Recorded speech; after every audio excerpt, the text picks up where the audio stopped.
Hey, we're going to talk about Telltales next, which are the little pieces of string that are on your sail.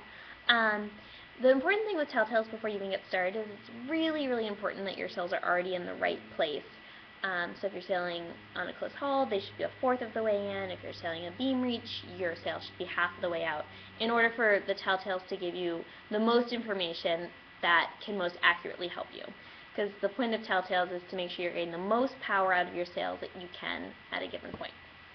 So I have a boat here that's sailing about close hauls, and then a larger boat here that has a jib sail, and then these colored lines stand for the Telltales.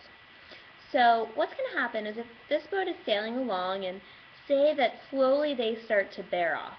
They're not sailing completely straight and they start to bear off. As that happens, this lured telltale is going to get kind of crazy and it's going to start dancing out like that.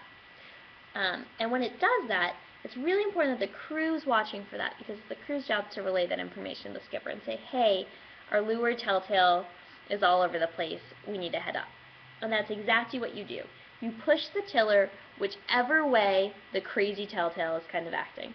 So this one's pointing towards the leeward, so you'd push your tiller slightly towards leeward, which is going to head your boat up, and then your telltale is going to fall back in place, like that. Vice versa, the opposite's going to happen. If you start heading up too much and getting close to the wind, before your sail even starts to luff, this telltale is going to kind of go out like this, which is really nice because it gives you feedback before your boat completely stalls out. When your telltale is like this, once again, it's the crew's job to relay that information to the skipper. Hey, our windward telltale, or the telltale to the inside, is acting all crazy.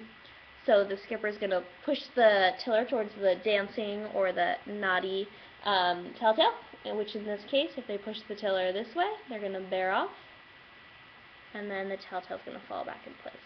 What you really want is these two telltales to be flying straight back, parallel to each other, because that way you know you're getting the maximum amount of power out of the wind on your sails.